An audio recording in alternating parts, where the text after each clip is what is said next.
a day and a half before a shutdown and no deal in sight. What it means for Americans. Getting through an airport could be hard, getting a passport could be hard, and why a shutdown and staffing shortages could make America's child care crisis worse. Trailblazer Dianne Feinstein, the longest-serving female senator, dies at age 90.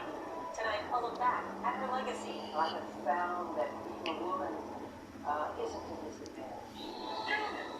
United Auto Workers Union. Uninitial 7,000 workers are being instructed to walk off the job starting today. You can't base your family on $17,000 an hour. Las Vegas police have made an arrest in the murder of rapper Tupac Shakur. The state reported in a case that has stuck the best years for 27 years. Big news from the Pentagon. The Navy will start testing its SEAL teams and special ops for steroid use. The blindside scandal, the new details after a judge ends the conservatorship of former NFL player Michael Orr. This is potentially the Mount Everest of Union County. And it's Friday, so we go on the road. Maybe there's a lot more than that.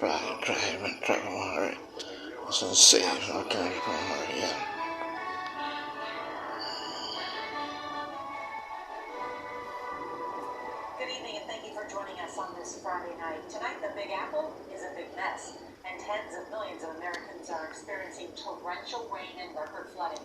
Heavy downpours are expected to continue through the night and into Saturday in the Northeast, with remnants of Tropical Storm Ophelia lingering. Large parts of the nation's most populous city, New York, were paralyzed today. Subway lines turned into waterfalls and buses looked more like boats. Residents are urged to stay indoors as dangerous flooding covers entire neighborhoods. Record rainfall is falling across the city, with Manhattan's Central Park getting more than 4 inches in just 3 hours. That team coverage tonight, starting with CBS's Errol Barnett from a waterlogged Brooklyn. Good evening, Errol. Hey there, Nora. Good evening. Look, the issue in this part of the country is that the ground is just fully saturated, with rain falling 17 out of the last 18 weekends and much of this last week. In fact, the historic rainfall in this part of the country is on par right now with a once-in-100-year event. Brooklyn was in the bullseye today, with a torrential storm overwhelming city streets. More than half a foot of rain fell, with it life-threatening flooding. If you are home, stay home. If you are at work or school, shelter in place. Those floods made travel treacherous. Countless drivers were stuck when the water overtook busy highways. One driver seat with their legs out the window. CBS's Carolyn Gussoff is also in the flood zone. Streets like this one flooded out, cars stranded. Officials are urging folks not to go out on foot or by car tonight. Many will be staying home out of necessity, drying out flooded basements and garages. Commuters also navigated waterlogged trains and stations. Almost every New York City subway line suspended or delayed. Cancellations also on commuter lines and Amtrak. Floodwaters overtook buses and this terminal at LaGuardia Airport, where almost a quarter of flights were canceled. JFK Airport seeing its wettest day on record, at least 8 inches of rain.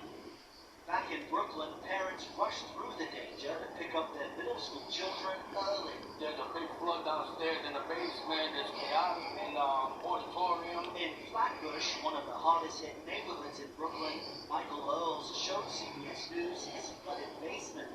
We had a similar one last year, and this is by far the worst. Where ankle-deep water swept in, leaving this brown sewage. When you see the images of the flooding, I can imagine there's a certain sense of panic as well. Yeah, for sure. When you see brown water coming into your basement and you don't know when it's going to stop, it really makes you panic. Meanwhile, New Jersey also remains under a state of emergency tonight as streets sit underwater, while parts of Connecticut are approaching 5 inches of rainfall. And the rain just picked up again. The Grand Army Plaza subway station behind me remains closed tonight after it was flooded. I'm seeing plenty of confused commuters all around me. The mayor, the governor, and the Mass Transit Authority advise everyone to just use extra caution getting anywhere. Nora? Miserable Friday night for so many, Burnett. Thank you. For how long this record rain and historic flooding will be around, let's bring in meteorologist Mike Seidel of our partners at the Weather Channel. Good evening, Mike. Good evening, world. This flight, let's show you how it all came about. Look at the satellite photo of the radar. Everything coming right up the east coast. The jet stream flow, low level flow from the east northeast. Like it happens to rain. The rain sets over in the same area. What we call training. How about New York City? Now, almost 14.5 inches. Their fourth wettest September on record. They've had plenty of rainfall, and it's still raining tonight, mostly east of the city on Long Island, into Connecticut and southern New England, where flood watches continue at least through Saturday morning. Forecast, the heavy rain will move out of Long Island and Connecticut. Tomorrow morning, most of the heavy rain will be off the coast. Still some showers there around Boston and Providence. And then by Sunday, Nora, get this, for the first time in 9 days, the sun will shine in the northeast and near New York City, and it will shine for 4 or 5 days in a row. Nobody's complaining about that. In fact, that's all we're asking about tonight. We'll see the sun again. I know. Hopefully very soon, Mike Seidel. Thank you so much. Well, from a natural disaster to a man-made one by Congress, with just 1 day to go before a government shutdown, lawmakers are here to